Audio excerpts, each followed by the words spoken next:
Hello बच्चों, स्वागत है आप सभी का। मैं अंशुमान आप सभी लोगों का बहुत बहुत स्वागत करता हूं। आज हम एक ऐसा टॉपिक जो हर एक क्लास के स्टूडेंट के लिए बहुत ही इंपॉर्टेंट है और सभी को इसकी जानकारी होनी चाहिए, वो डिस्कस करने वाले हैं। हम बात करने वाले हैं संख्या पद्धति की, यानी नंबर सिस्टम की। तो बेसिकली हम लोग चार प्रकार के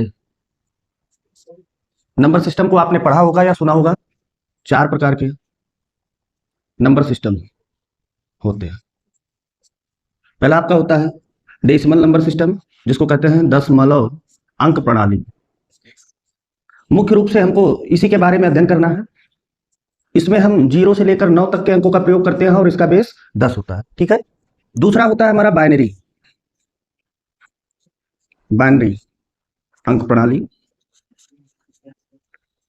इसमें केवल हम 2 अंकों का प्रयोग करते हैं, 0 और 1 का। इसका बेस 2 होता है। तीसरा आपका होता है ऑक्टा।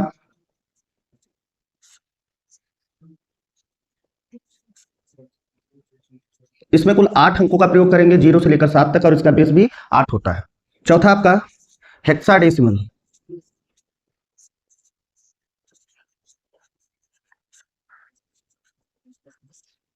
इसमें कुल मिलाकर आपको 10 अंक 0 से लेकर 9 तक, और उसके बाद 6 अल्फाबेट ए से लेकर एफ तक, यानी कुल 16 अंकों का प्रयोग किया जाता है।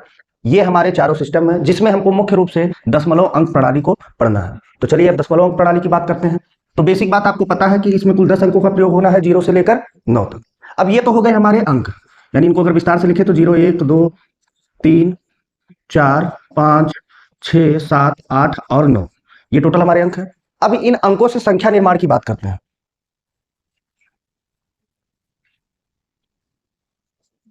संख्याओं का निर्माण।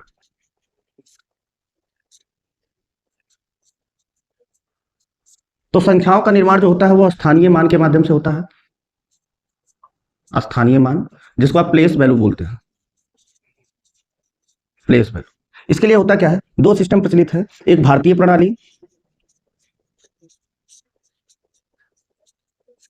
और एक अंतरराष्ट्रीय प्रणाली।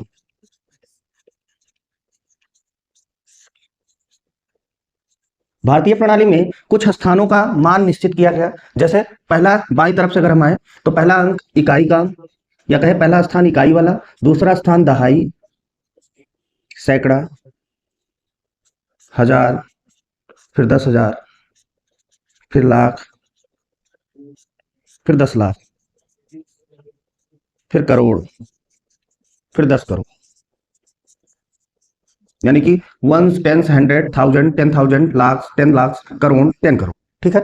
इसी प्रकार से अंतरराष्ट्रीय प्रणाली में बाईं तरफ से ही इकाई यानी वंस, फिर दहाई यानी कि टेंस, फिर सैकड़ा यानी कि हंड्रेड्स, फिर 1000 यानी कि हजार, फिर उसके बाद 10,000 यानी 10,000, फिर उसके बाद 100,000 यानी कि 100,000, फिर उसके बाद मिलियन मिलियन यानी कि, फिर इसके बाद 10 मिलियन, फिर 100 मिलियन, फिर बिलियन, फिर 10 बिलियन, 100 बिलियन, इसी प्रकार से फिर ट्रिलियन आता है, फिर ट्रिलियन, 10 ट्रिलियन, 100 ट्रिलियन। तो ये हमारी 2 प्रणालियां रहीं, जिनमें हमने कुछ स्थान निर्धारित किए और उन स्थानों का एक निश्चित मान डिसाइड किया। जैसे इकाई अंक पर जो अंक रहेगा, उस स्थान में या उस अंक में इकाई के स्थान का मान जो कि 1 होता है उसका गुणा होगा। दहाई पे जो अंक लिखा जाएगा, उस अंक में दहाई के स्थान का जो मान होता है यानी कि 10, उसका गुणा होगा। सैकड़े पे जो अंक लिखा जाएगा, उसमें उस अंक में सैकड़े के स्थान का जो मान होता है यानी कि 100, उसका गुणा होगा। और उसके बाद इसी प्रकार आगे 1000, 10,000, यानी जिस प्रकार से आप यहाँ पे ऊपर अंक लिखते रहेंगे। जैसे एग्जांपल के लिए मैं बात करूं, जैसे हमने लिखा 453। ठीक, तो यहाँ पर ये संख्या बनी कैसे, इसके लिए अगर हम बात करें तो हमने पहले स्थान पे यानी इकाई के स्थान पे 3 लिखा, तो इकाई स्थान का मान क्या होता है 1, तो 3 में 1 का गुणा हुआ तो 3 प्राप्त किया। दहाई पे हमने 5 लिखा, दहाई के स्थान का जो मान होता है वो 10 होता है, यानी 5 में 10 का गुणा होगा यानी कि 50। इसी प्रकार सैकड़े पे यानी हंड्रेड्स पे हमने 4 लिखा। अब इस सैकड़े वाले स्थान का मान कितना होता है 100, इसमें 100 का गुणा किया तो 400 हुआ। बाद में इन सबको प्लस करेंगे तब जाके हमको 453 यानी 453 प्राप्त होगा। इस प्रकार से हम स्थानीय मान का प्रयोग करके संख्याओं का निर्माण करते हैं। अब जब संख्याओं का निर्माण हो गया तो आप जानते हैं बहुत ढेर सारी संख्याएं हैं, संख्याओं का कोई अंत नहीं है। तो संख्याओं का जब अंत नहीं है तो इसको समझा कैसे जाए, इनको पढ़ा कैसे जाए और दूसरे को बताया कैसे जाए, इसके लिए संख्याओं का वर्गीकरण करना जरूरी था। तो अब हम बात करेंगे संख्याओं के वर्गीकरण की, यानी क्लासिफिकेशन ऑफ नंबर्स की।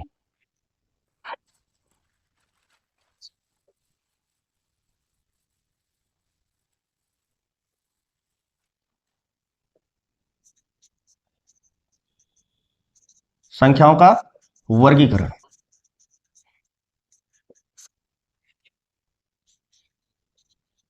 Classification of numbers. ठीक, तो सबसे पहले जो संख्याएं हमारे पास सभी संख्याएं थी सम्मिलित रूप से, उनको हमने कहा सम्मिश्र संख्याएं।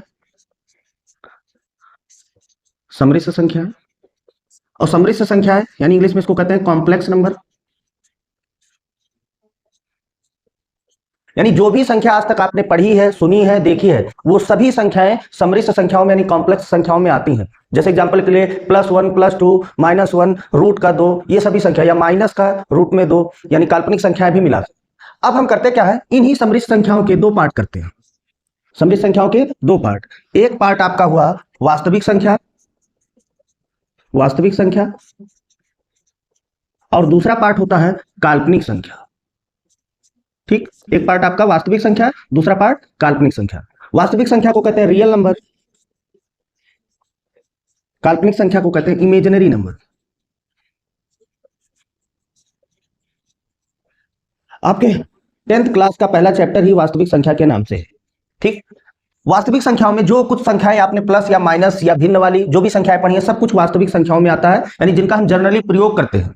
जैसे एग्जांपल के लिए हम लिखें 1 2 0 -4 2/3, या इसी प्रकार की कोई भी संख्या है, या रूट में √2 √5 आदि, ये सभी संख्याएं किसमें आएंगी, वास्तविक संख्याओं में। काल्पनिक संख्याओं में, ये एक्चुअल में 10 तक के सिलेबस में काल्पनिक संख्याएं नहीं होती हैं, लेकिन फिर भी आपको काल्पनिक संख्याओं के बारे में थोड़ा सा ध्यान रखना है कि काल्पनिक संख्याओं में अंडर रूट में ऐसी संख्या जो माइनस में हो। ठीक, जैसे -1 अंडर रूट में -2 -3, इसी प्रकार से कोई भी संख्या हो सकती है। इसमें काल्पनिक संख्याओं को एक विशेष नाम से दिया जाता है आईओटा, जिनको आई से प्रदर्शित करते हैं। आई का मान होता है अंडर रूट में -1 और आई स्क्वायर का मान होता है -1। ठीक, तो काल्पनिक संख्याओं को हमें सिर्फ इतनी ही बेसिक बातों को याद रखना है, बाकी मेन हमको जो डिस्कस करना है वो वास्तविक संख्याओं पर करना है। ठीक, अब वास्तविक संख्याओं के दो पार्ट करते हैं, एक परिमेय संख्या,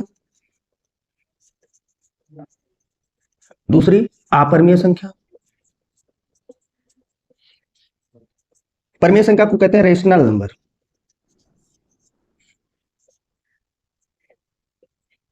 और अपरिमेय संख्या को कहते हैं इर्रेशनल नंबर।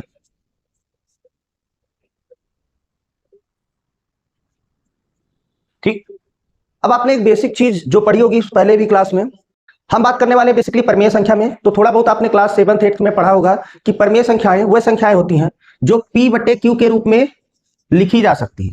ठीक, और जहां पर Q का मान 0 के बराबर नहीं होता है, और P और Q दोनों पूर्णांक संख्याएं होनी चाहिए। पूर्णांक संख्याओं को अभी हम आगे डिस्कस करेंगे। ठीक, ये बेसिक बात आप परिमेय संख्याओं के बारे में जानते होंगे। अगर नहीं जानते होंगे तो एक बेसिक परिभाषा अपने दिमाग में बैठा लीजिए, वह संख्याएं जो P/Q के रूप में लिखी जा सकती हैं जहां Q यानी डिनोमिनेटर यानी कि हर का मान 0 के बराबर नहीं होना चाहिए। अगर 0 के बराबर हो गया तो इसका मान अपरिभाषित आएगा, यानी कि इनफाइनाइट, जिसका मान हम निकाल ही नहीं पाएंगे। इसीलिए कहा जाता है कि डिनोमिनेटर जो हर है यानी कि Q, उसका मान 0 नहीं होना चाहिए, और P और Q क्या होनी चाहिए, पूर्णांक होनी चाहिए। वो भी कैसे पूर्णांक, सह अभाज्य पूर्णांक। अभी सब एक एक करके डिस्कस करेंगे। ठीक है, चलिए अब हम आपको बताते हैं कि अगर कोई संख्या दशमलव रूप में दिख रही है तब आप कैसे डिसाइड करेंगे कि वो संख्या परिमेय है कि अपरिमेय है। तो दशमलव रूप में दो प्रकार की संख्या आती है, एक तो आती है जो अनंत तक जाती है, जैसे 0.333, और ऐसे डॉट डॉट लिख के इनफाइनाइट तक लिखा होगा। इसका मतलब दशमलव के बाद अनंत तक जा रही है।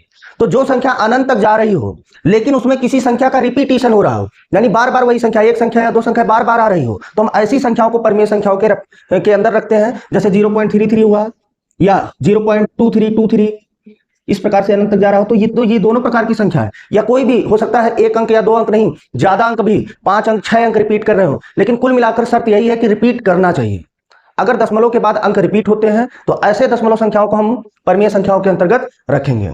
ठीक, और दूसरा होता है जो अनंत तक नहीं जाती है, जो दशमलव के कुछ अंक बाद शांत हो जाती है, जैसे 0.23 या 21, ऐसे लिख उठा। तो दशमलव को आप देख रहे हैं 1 2 3 4 अंक बाद ये दशमलव का भाग इनका समाप्त हो गया, तो हम कहेंगे ये सभी संख्याएं परिमेय संख्याएं हैं।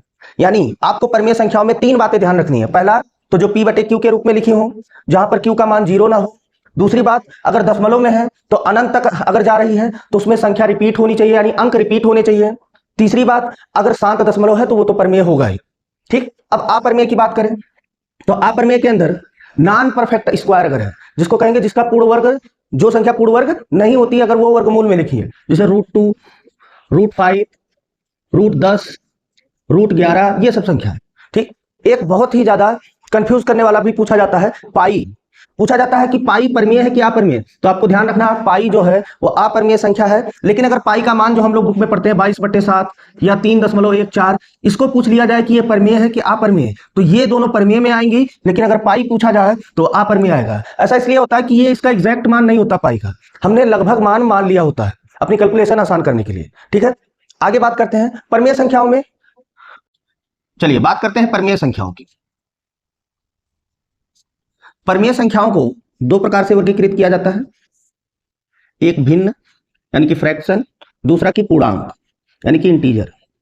ठीक, अब भिन्न आप जानते हैं तीन प्रकार के होंगे, एक उचित, एक अनुचित और एक मिक्स्ड यानी मिश्रित। तो उचित भिन्न क्या होता है, जिसमें उसका अंश छोटा हर बड़ा। जैसे एग्जांपल के लिए एक ही एग्जांपल से समझेंगे, 2/3, इसमें अंश क्या है, छोटा है, किसे, उसके हर से, हर कितना है 3, तो हम कहेंगे कि यह भिन्न उचित भिन्न है। अगर इसी को उल्टा कर दें, जैसे 3/2 लिख दें, अब क्या हुआ, अंश बड़ा हो गया हर से, यानी ये जो भिन्न है ये अनुचित भिन्न है। अब इसी अनुचित भिन्न में जब आप हर से भाग देंगे अंश में, तो ये आएगा 1 सही 1/2। तो इसमें हुआ क्या, ये एक जो है ये पूर्णांक है 1/2 है, ये भिन्न है। पूर्णांक और भिन्न जब दोनों मिलकर आते हैं, एक साथ आते हैं, तो उन्हीं को हम मिश्रित भिन्न कहते हैं। ठीक है, तो भिन्न के बारे में ये तीन चीजें ध्यान रखनी है। अब बात करना है मेन पूर्णांक की यानी कि इंटीजर की। ठीक, तो पूर्णांक बेसिकली आप सबसे ही समझ पा रहे होंगे, पूर्णांक यानी इसमें दशमलव के बाद सिर्फ 0 आप लिख सकते हैं, 0.1 भी नहीं लिखना है। ठीक, अब पूर्णांक संख्याओं को तीन भागों में बांटा जाता है, एक ऋणात्मक पूर्णांक,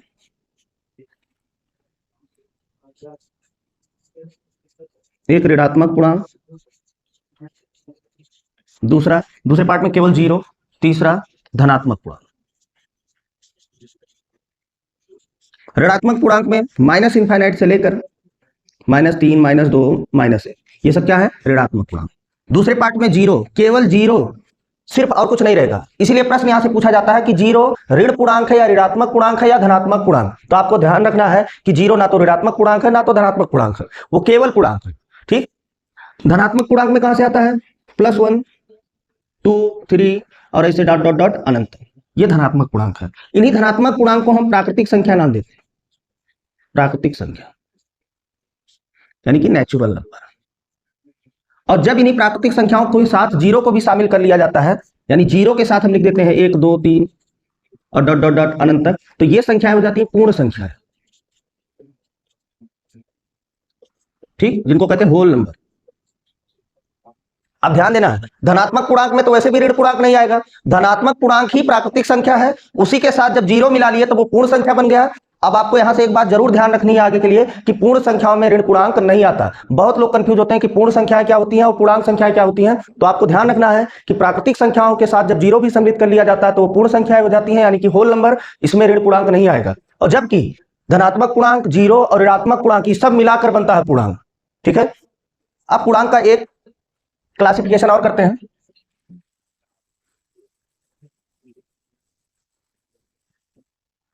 पूर्णांक का एक क्लासिफिकेशन करते हैं इवन और ऑड के टर्म में। इवन नंबर यानी कि सम संख्या, और दूसरा ऑड नंबर यानी कि विषम संख्या। ठीक, तो इवन के लिए आप सिंपल सा एक चीज कह सकते हैं, वह संख्या जो 2 से विभाजित हो, सम संख्या है यानी कि इवन नंबर है। ठीक, तो वो सभी संख्याएं चाहे वो प्लस की हो चाहे माइनस की हो, दोनों, ठीक, वो सभी संख्याएं क्या हो जाएंगी, सम संख्या। तो हम प्लस वाली सम संख्या लिख रहे हैं, जैसे हुआ 2, 4, 6, 8, 10, 0 भी आता है, 0 को ना इग्नोर करें, 0 भी सम संख्या ही है, 0, 2, 4, 6, 8, 10, 12 और इसी प्रकार से अनंत प्रकार से अनंत तक। और विषम संख्याओं में 1, 3, 5, 7 डॉट डॉट डॉट अनंत। ठीक, अब इन्हीं सम संख्याओं का एक वर्गीकरण हम करते हैं भाज्य भाज्य के रूप में, भाज्य और अभाज्य के रूप में। भाज्य को कहते हैं कंपोजिट नंबर और अभाज्य को कहते हैं प्राइम। तो सम संख्याओं में दो एक ऐसी मात्र संख्या है जो कि अभाज्य है, बाकी सभी क्या है, भाज्य है। यानी इवन नंबर में केवल एक ही प्राइम नंबर आता है, कौन सा, 2, बाकी सब क्या है, भाज्य है। जैसे 4, 6, 8, 10, ये सभी क्या है, इसी प्रकार से अनंत, ये सब संख्याएं क्या है, भाज्य में आएंगे। विषम संख्याओं में भाज्य भाज्य दोनों की संख्या बहुत है। भाज्य यानी कि कंपोजिट, अभाज्य यानी कि प्राइम।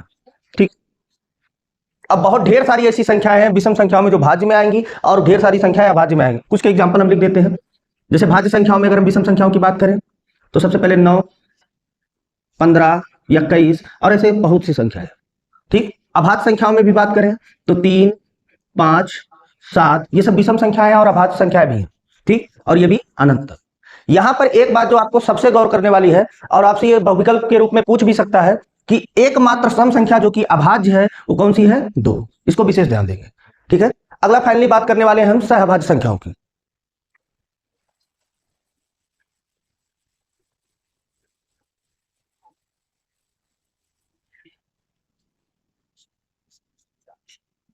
सहअभाज्य संख्या, तो सहअभाज्य संख्या के लिए आपको दो बात ध्यान रखनी है।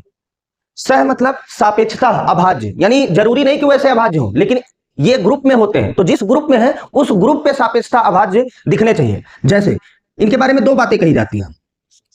दो बातें ये कही जाती हैं कि इनका कॉमन गुणनखंड जो है, कॉमन गुणनखंड, वो एक के अलावा कोई और नहीं होना चाहिए। एक के अलावा कोई और नहीं होना चाहिए।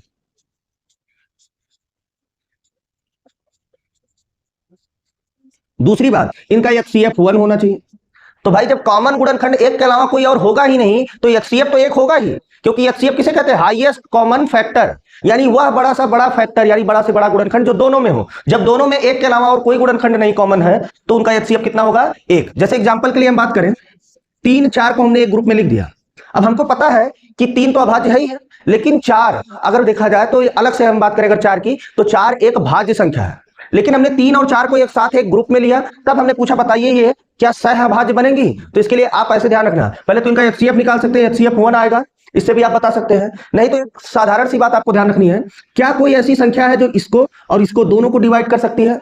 तो ऐसी कोई संख्या नहीं है एक को छोड़कर जो दोनों को डिवाइड कर सके। तो यानी ये कैसी है, सहअभाज्य संख्या है। जैसे और लिख दें 8, 9।